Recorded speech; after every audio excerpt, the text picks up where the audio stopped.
Today's show, we back, boys. And where do we stand with the Mavericks right now with this roster? How far do you think they can go?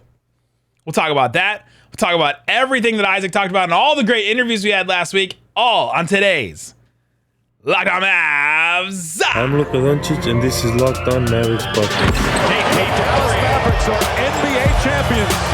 Bang! Bang! It's good! And the Mavericks have won the game! If you don't believe, you shouldn't be here.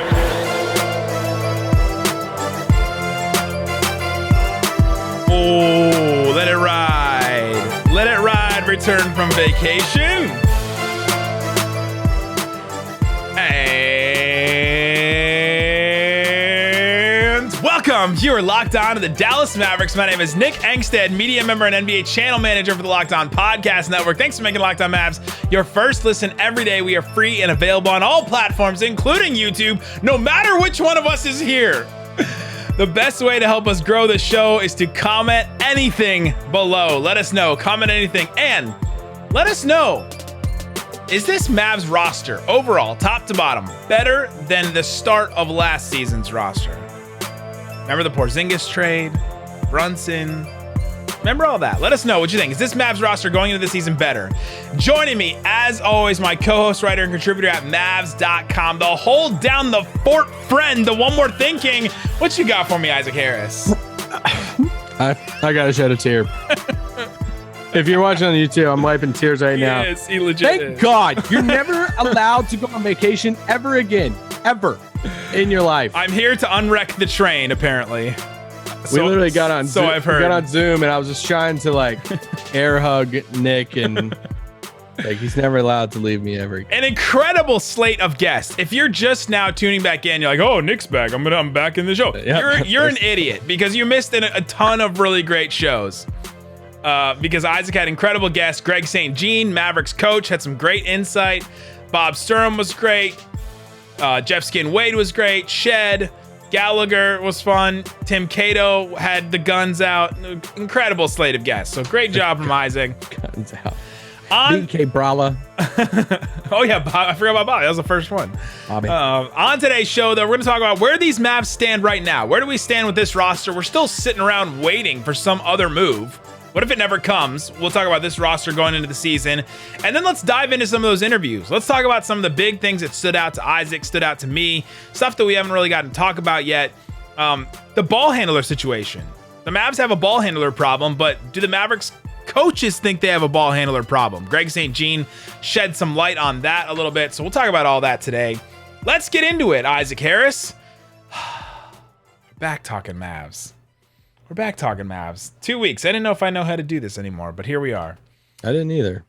The Dallas Mavericks, as they stand right now, the starting lineup, as we have been told, that has been reported, that's pretty set in stone as of right now, from everything we've been able to piece together, is Luka Doncic, Spencer Dinwiddie as the ball handlers in the backcourt. The Bang Bros of Dorian Finney-Smith and Reggie Bullock are starting in the wings. We're excited about them, love them. That a huge part of the Mavericks' identity last year. And then JaVale McGee. I still need the drop, but we got JaVale McGee starting at center. And that's where the Mavericks starting lineup stands right now. And if you look at the bench, Tim Hardaway, Christian Wood, and Maxey coming off the bench is a really good bench for the Mavericks. Like that area of the Mavericks is a lot better than it was, say, in the playoffs even. Like in that area of the roster, I feel like they've taken a step forward for sure, but it just depends on how well that starting lineup gels and how well they work together. I'm glad you stopped there off the bench because that's how I tiered it off, because I like to do You tiers. love tiers. Tears for fears for Isaac. Tears for tears. But the starting five and then the kind of top three, they're off the, you missed me. You missed me.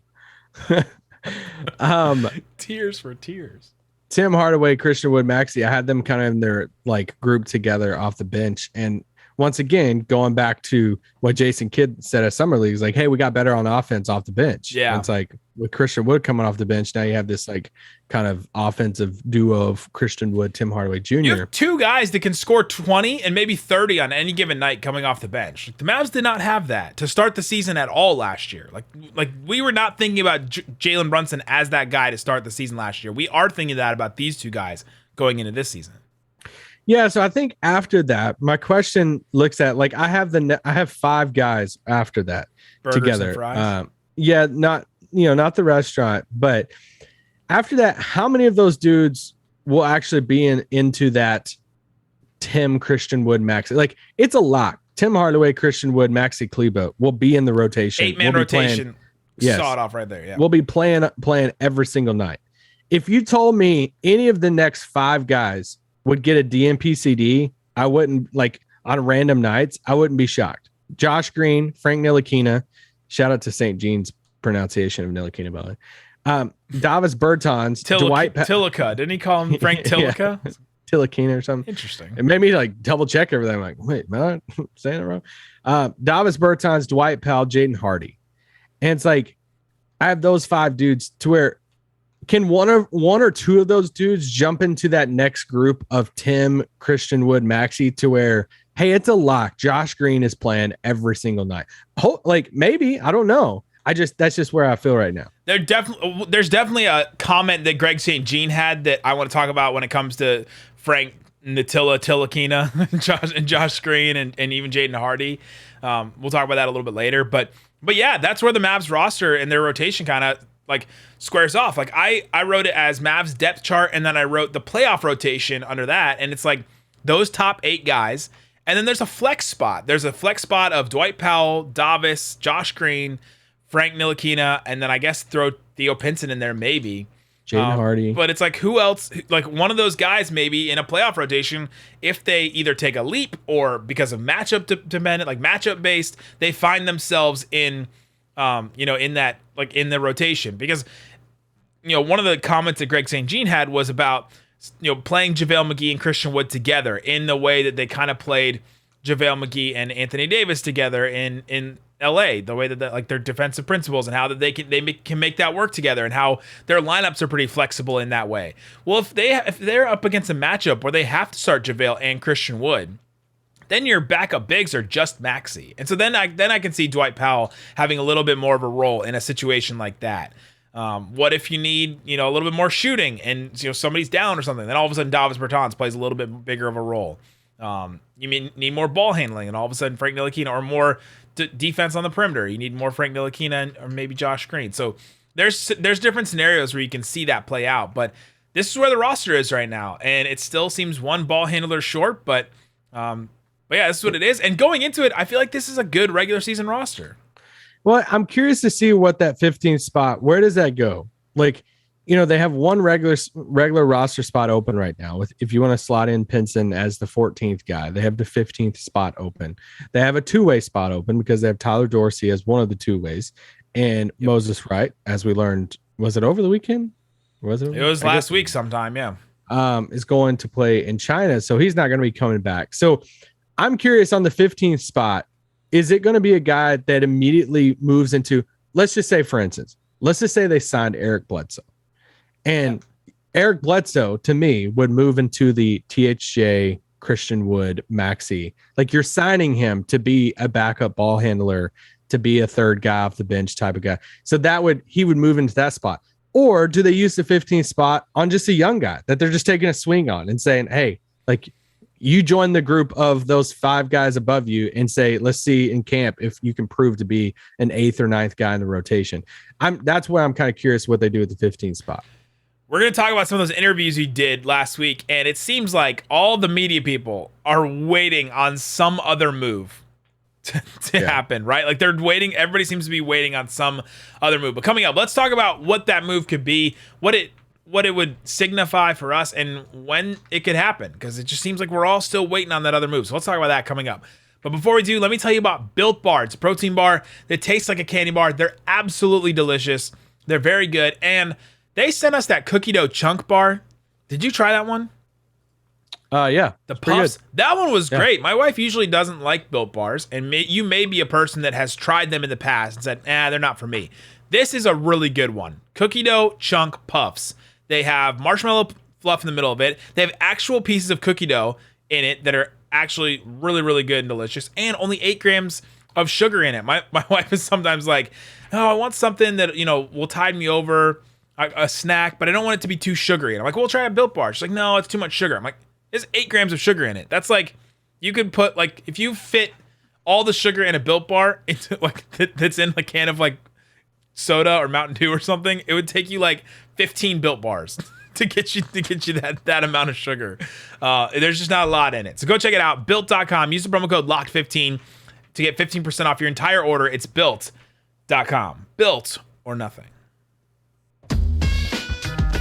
All right, Isaac Harris, we've been talking about the state of the Dallas Mavericks, talking about their roster, where they stand, and where the Mavericks roster is at this point. They've kind of had a ball handler. They have a ball handler problem. But I think the ball handler problem's a little bit too overblown at this point. We need to know who the third ball handler is, or the secondary ball handler, or whoever slides into whatever role like you were talking about. We need to figure out who that is by like April, or maybe even February, the trade deadline. They don't need to know who that is now. Think about the beginning of last season. It was Luka, it was Brunson, it was Tim, and it was like Porzingis were like the main offensive cogs for the Mavericks. And then all of a sudden, they figure that out in the middle of the season. Now, you don't want to come into every season having to figure out a big thing like this, but this is where they are. And I think this roster, as it stands right now, is a really good regular season roster. They can get by in the regular season with this roster, have a really good season, be a 4th seed again, maybe, and then all of a sudden, everything, then maybe make a move in the middle of the season, get that other ball handler, and everything will then they'll address that problem there. But they have more scoring than they did last year, and that was one of the problems that they had. I agree with you that they can be a good regular season team. I just think you're playing with fire if you don't do it now. Because, for instance, like if Luka goes down, if Dinwiddie goes down for 3 weeks. The first thing you just said, if Luka goes down, everything is effed. Okay. Well, I'm just saying for like a 3-week span, like your only ball handler is Spencer Dinwiddie. Yeah. Like, Greg St. Jean on the pod, last 2 Fridays ago was talking about, I asked him, I started off with like, hey, what would you say to the fan? And I was like, I'm just going to go, what would you say to me that says that we need, another ball handler here? And, he gives this long answer, but then at the end he says, in paraphrasing, we're going to have one of Spencer Dinwiddie or Luka Doncic on the floor at all times, basically. And it's like, all right, I see that they're going to start together, and I see that you're going to try to stagger minutes, but also what if one of them gets hurt for a little bit or they're out for a couple weeks?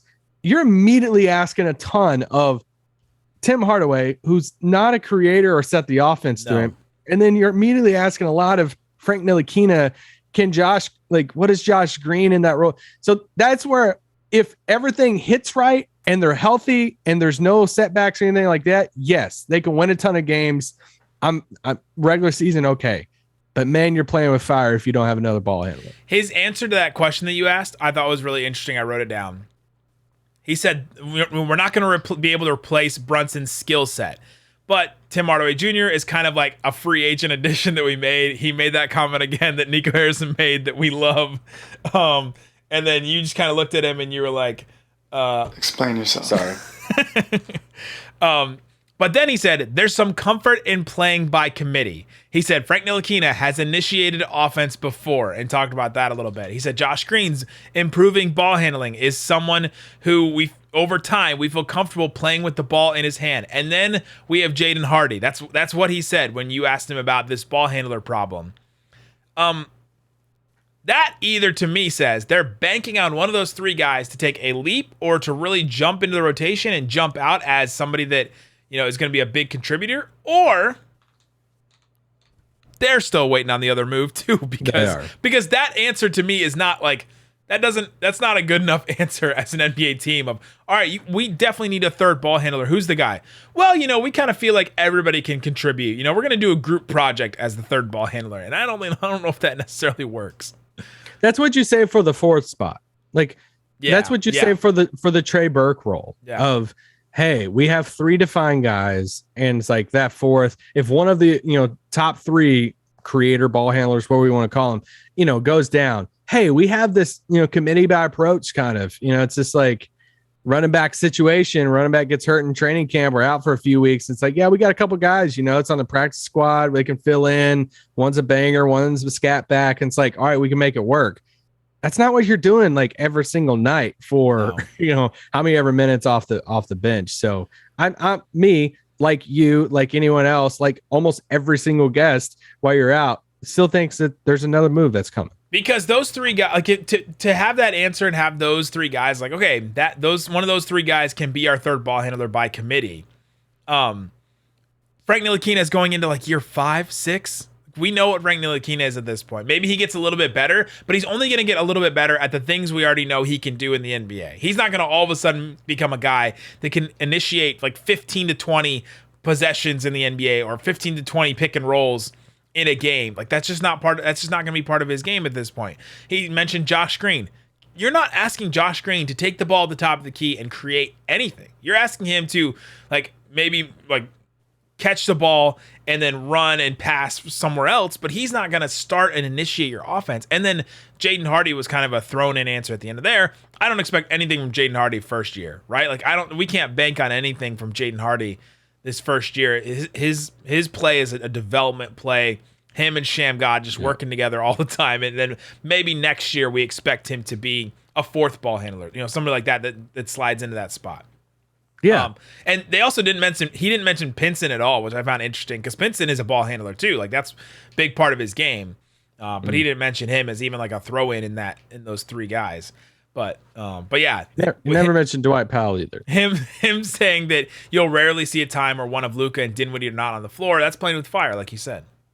Yeah. And the easy, you say easy, it's easier said than done, but you go around the league and you look at some of these guys out there that are backup point guards that we've talked about plenty of times on this pod, that it's like, hey, if they went out and swapped Dwight for Pat Beverly, if they went out and swapped Dwight for a Kobe White, or, another one of these guys that is kind of coming off the bench for another team that's a ball handler that, they're either not needed like Kobe White in Chicago, or if like Utah's just trying to sell their pieces, like that's the type of thing that you insert Pat Beverly into that role off the bench, and now it's Beverly, Tim Hardaway, Christian Wood, Maxey.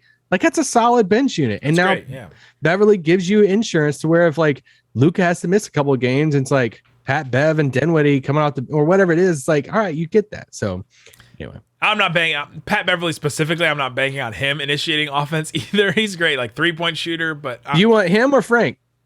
I'm just saying, if I get Pat Beverly, I'm not like all of a sudden, there he goes. Fix the ball handler problem. Like it's just completely solved. I think off the bench, it like fixes it though, because I would take Beverly over any of the guys we have as far as like just knowing how to play the point guard role. Is being better than the current situation fixing the problem, or is it just better than what you have now? Like, I don't know if that counts as fixing. Well, okay.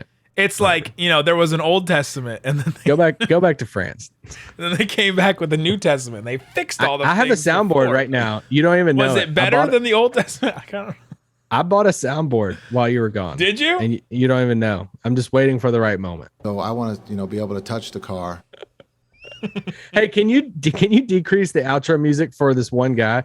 He asks every single day on YouTube to decrease the outro music. Since you were solo? Yeah. And since I was solo. So on my one solo pod I did when you're gone, I just did it silent just for him. He was finally able to sleep. That man was finally able to rest. We put him to rest that day. Shout out, bro.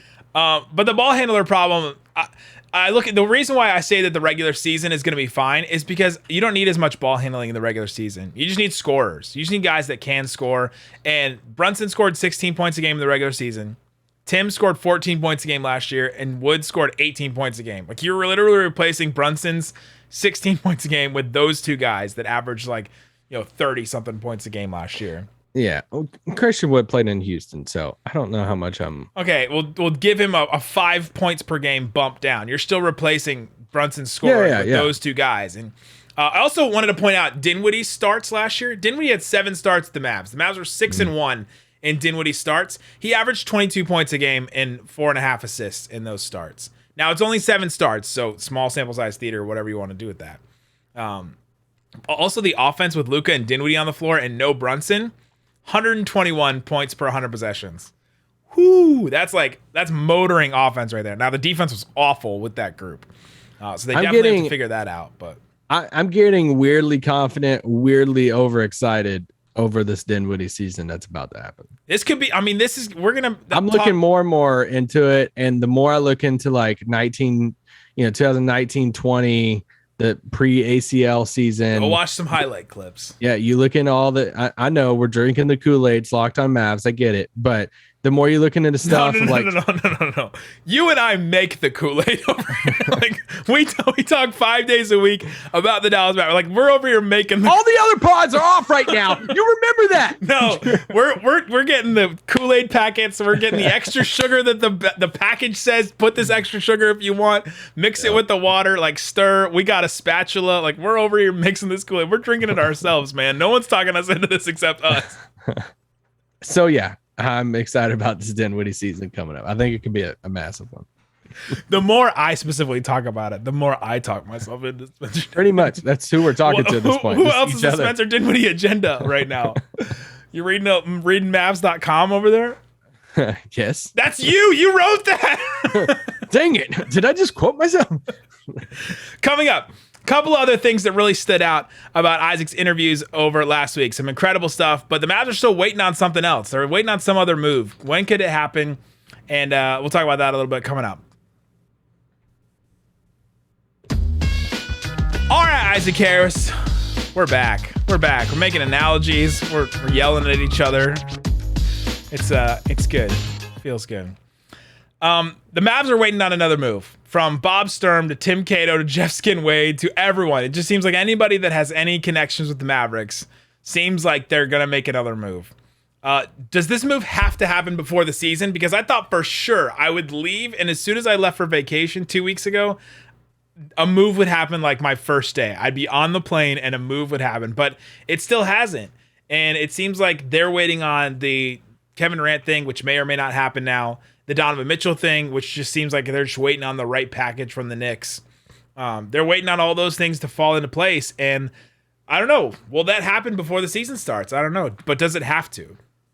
I think so.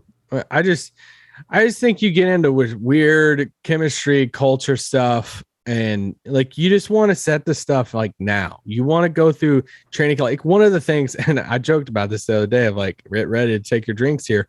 But going back to the Dinwiddie thing, St. Jean mentioned, he's this is his first healthy offseason in Dallas. But this is his first offseason in Dallas. I had drunk flashbacks to that, taking as many drinks as we did with that phrase. Remember when we had to push the KP agenda all the time? What? Just kidding, guys. Just kidding. What's the Kool-Aid that was Tang. That wasn't drinking our own Kool-Aid. That was drinking our own Tang. That was Surge. Sir, wait, what was the one that's discontinued? Surge. No, what's the frozen orange juice in the little cans? That's what that was. You ever do that? Do your parents ever do that? I'm thinking of the Flintstones push pops, but that's not what it is. It's like sherbet. It's completely different. We're in a different category of food now. All right, let's go back to it. So Dinwiddie, but Spencer Dinwiddie, yeah, he's gonna have his this is his first off season in Dallas. I mean, he came here right before the trade deadline, so he's rehabbing, working out. I don't remember the point I was making with this, but I just wanted to make that. This is how you know we're fully back. What were we even talking about? We're fully back. What were you talking about? I don't forgot. We were talking about the next move that they're waiting on another move to be made. Does it have? Yes. Yes, you have to make it now. You have to make this before, not specifically now, but you have to make it before training camp and all that starts, because it's Dwight Powell knows he's probably off this team. Whoever, you got to go get the third guy now, and just get everything set. Anybody in real estate in Dallas right now, let us know if a D Powell puts up anything in Dallas. Let us know, okay? And if Dwight Powell or Davis Bertans, anybody, if they start putting up real estate stuff, let us know. Dwight's hey, maybe the grass is greener on the other side. It is. I promise you, because it's just brown in Dallas. All right. It's just Everybody's There's like grass is patches brown. of our yard. We live in a condo complex, and there's like patches that that they've like mowed, but they mowed it too low, and it's just a strip of dead grass now. It's like didn't make it. I couldn't make it. Yeah, It's still dead. Anyway, what do you think? I don't think it has to be made before the season. Oh, come on. Bob Sturm made a point that it feels like that everybody needs to make it feels like they need to make a move because how much the roster doesn't make sense, like he said. But it could happen in December when like a couple other players that sign contracts can be available for trades. Remember that deadline that happens in December? It could happen at the trade deadline. I'm fine with it happening at the trade deadline. A move, like whatever the move is. If it's going to be a significant enough move that moves the needle enough that actually is a third ball handler or even a secondary ball handler that moves Dinwiddie back to the third one, that would be ideal for sure. I'm willing to wait and be patient enough for that because at this point it just seems like, okay, what's the answer? Like, what's the move that they're gonna make that makes all this make sense? Like, I just don't know if it's there right now. Well, I don't think that they can realistically pull off a move that would push Dinwiddie to the bench anymore. So then why make a move now where you can with this now we're 8 hypotheticals deep in this whole thing. What if? Because you go get the guy that's going to actually run your second unit to when you're running, said they're running stuff in practice that it's not, Josh or Frank out there just trying to run the offense.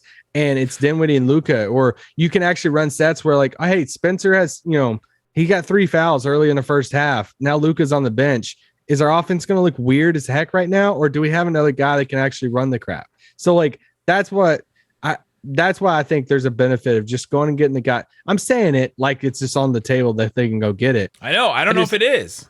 Yeah, I don't know if it is either. I'm just saying I think the preference would be go get another guy. And maybe the solution is, hey, we have the 15th spot. If we can't make a trade for a Beverly, whoever it is, to come off the bench, then we just sign another point guard with that 15th spot. That's maybe not as good of player, but at least a guy who can actually run a system and run the offense type thing. Maybe it's that. Run his offense, run his mouth, whatever they want him to do. A couple other things that I found interesting in your interviews from the last couple of weeks. Greg St. Jean pointed this out. I thought it was a small thing, but I thought it was really interesting. When we heard that JaVale McGee was going to start over, Christian Wood, a couple people got up in arms about it. We were confused about it a little bit, but Greg St. Jean pointed out that they use the same defensive principles in LA. Like for the Lakers, when Jason Kidd was there as an assistant, Greg St. Jean was there as an assistant. Their new guy, Quentin Crawford, the assistant, was there in LA. The same defensive principles they run in Dallas. And so I think that has JaVale McGee is better suited to start the year because he has those and he can hit the ground running a little bit better than Christian Wood, who was playing under no defensive principles possibly in Houston over the last couple of years. And then Detroit before that, I don't know if they had defensive principles either. So it may take him a little while. The learning curve may be higher for him. So JaVale McGee is probably better suited to start the year. And I just found that an interesting note. Yeah, I like that. They obviously have a good relationship with JaVale, and him talking about the LA stuff and just, their defense, how high it was ranked in LA, how high it was ranked in Dallas. While also, I liked his little point of how they had a high ranked defense and didn't have a really paint protector. That comment was how did we get here? I don't know how we don't switch. We don't have bigs. What? Overachieved. Yeah. It's basically what he said. He mentioned that too, and you and I pointed this out a couple of times where Jason Kidd has been very quick to say, hey, we overachieved last year and don't expect this again this year. Greg St. Jean, kind of the same thing. Hey, I don't want to use the word overachieve, but we did. Yeah. And I find that interesting that they're trying to run that. Now that's Kool-Aid right there. That's them trying to, all right, everybody calm down a little bit. Let's cool down let's put some ice in the Kool-Aid a little bit here. Yeah. Other things that I thought you were listing something. No, I was naming notes. We were just naming things that stood out. Jeff Skin Wade talked about how hot the trade deadline talks were because I think you and we're going to do a series of what ifs over the summer. We've done these. We've actually done these since 2018. I think this is our 5th year of doing these what if series. And go on YouTube, the community tab, or go to Twitter and reply to those posts on what kind of what ifs you want to see us do. But one of them is definitely going to be like, what if Brunson? It's going to be like a whole bunch of different what if scenarios. What if they had offered him the extension before the season? What if they actually offered it to him in the middle of the season? And yours has always been, what if they traded him? Like they had to trade him. Why didn't they trade him if they didn't give him that extension? And Jeff Skin Wade talked about how hot the trade deadline talks were that the Mavericks had. It's not like they didn't try to trade Jalen Brunson at the trade deadline, which is really interesting. That's a whole what if too. What if they did trade him? What could they have gotten for him at the trade deadline? And there's so many different paths there. But I just found that like a confirmation of, hey, they tried really, really hard to trade him and try to make a deal happen in the middle of the season last year. They just couldn't get it done, and so they just ran out of time. And then they knew Brunson wasn't going to accept that extension, so they just didn't even offer it. Yeah, there's so many layers to that what if of what happens in the playoffs. Would you sacrifice that playoff run? Would they have lost in the first round?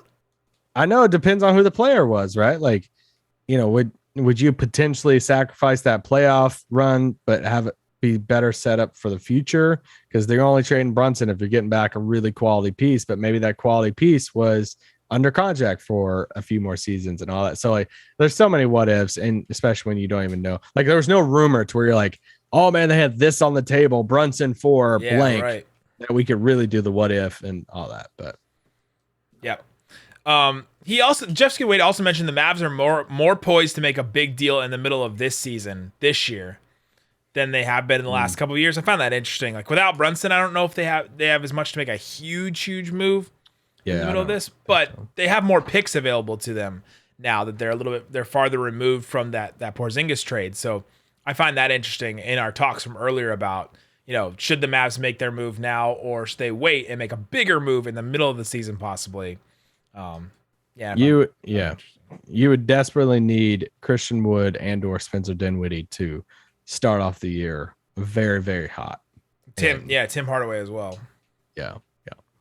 Interesting. Anything else stood out to you? Any interview topics stood out that we haven't talked about? Talking about Sturm about his interview with Jaden Hardy, I thought was interesting. We talked about it was an interview they did on the ticket with him, but just stuff that we didn't know. Was kind of just talking through that again about his relationship with Christian Wood, Hardy's going back to UNLV. Just his relationship with the Mavs pre-draft, that the Mavs didn't even work him out, didn't anything. Yeah. Because once they traded the 26th pick, they're like, all right, whatever. And I liked a lot of St. Jean stuff on culture and just, the importance of building culture and building it for year one and how it looks different, year to year. It's not just the same culture that you build one year. It looks different another year. The football helmet story, I really enjoyed. That was great. You have to go listen to that interview for that one. But their words last year were chemistry and accountability. And I liked how he mentioned that, hey, those were our words for last year. We're going to have to come up with new words this year. And that's definitely something in training camp that we'll probably all ask, like Jason Kidd so much that he'll get annoyed by, is what are the 2 words this year? What's the goal? What are the themes this year? Which I find that really fascinating as trying to bring a different group of guys together, even though it's not very different, but it is still different. Yeah, and I like the Gallagher episode too. It was just fun here, and obviously Tim Ketto did a great story on it when it happened, how Luka, but just Gallagher talking through it, about how Luka came to be and his text to Isaac Lee saying, dude, this is going to blow up, like right before it comes out, and then them coming to Dallas, performing it during a game, and how nervous Isaac Lee was to do it. And, Gallagher's just putting on a wig and fake playing a guitar, not even like playing it. And it just, that was a lot of fun because obviously that song has just gotten bigger and bigger. How do we not have that as a drop too? Hallelujah. And all the Reddick interviews are great. And him just talking about them. Oh yeah. Being a part of that's cool. Yeah. Good stuff. Great stuff. All kinds of interviews. Go check them out from last week. But we're here 5 days a week. We're going to continue. We're going to do what ifs. We're going to do probably Tier Tuesday where we tier things off. We're probably going to do some live mailbags. We'll do some game pods that we've done in the past, like all that. And so we'll have a ton of stuff for you this summer. Yeah. Do you want to save Bill Russell stuff for tomorrow? No, we can talk about it today. Bill Russell passed away on Sunday, and the NBA lost like a legend. The NBA lost, even more than a legend. Like we talk about some like players and say, oh, like Tyson Chandler was legendary. No, like Bill Russell was more than that. Like a founding, like almost a founding father of the NBA. The NBA is not what it is today without Bill Russell, and the way that he not only stood his ground in moments, the way that he was just an incredible player, but a coach as well. Like I think he was the first black coach in the NBA, player coach. Like just an incredible run from him, and then the way that he has stewarded and been an ambassador for the NBA has just been incredible to see him. The photo that stands out to me is him and Dirk with the 2011 trophy, and then the Bill Russell Award, like the MVP. Like that's just an incredible photo that just will live in Mavs history. That Bill Russell was a part of, and yeah, the NBA misses a Titan. I guess if we'll put a higher like honor than legend is Titan, like just a founding figure in the NBA. Yeah, the Mavs tweeted out that picture of him and Dirk, and it's just an incredible picture all around. Just seeing Dirk, look almost like giddy, in that moment and stuff with Russell. And, we throw around those words, legend, GOAT, icon. We throw around these names or these titles all the time for players in all sports. And very seldom does a player kind of outgrow that, or oh no, they're the actual definition of that word. Yeah. And you hardly ever see a player in any sport outgrow the sport. That's bigger than the sport, and it's bigger than their accomplishment. It's just it's so hard to explain what Bill Russell means to the NBA on and off the court, that it's just it's wild to comprehend. And, for us, when you look at, not to do the whole, who's in the top 10 greatest players and all this stuff, but when you look at that upper echelon of players, of however you want to rank them, and this is not the place to rank them, but the Russells, the Kareems, the Jordans, the LeBrons, these guys, it's we obviously lost Kobe, but it's we haven't lost one of, Wilt died young. But it's we haven't lost one of those Mount Rushmore players of the game of basketball, of obviously Kareem is still living, and Jordan and LeBron. And it's it's wild to think about Russell, who's on so many people's Mount Rushmore top 4 players that's ever played the game of basketball. Yeah, is no longer with us. And it's just, I'm sure the NBA is going to have some crazy, things planned to honor, this guy's legacy and just his time in the game. It's just, he is the definition of an icon and a legend on and off the court, and he deserves all of it. Absolutely true. There you go. Go listen to Locked On Celtics. He's going to do a whole, I texted him today, he's going to do a whole Bill Russell in memoriam kind of deal on his show. No ads or anything like that. He's just going to go straight through with it. It's going to be incredible episodes. Go listen to Locked On Celtics. Guys, thanks very much for listening to Locked On Mavs. Peace out. Boom.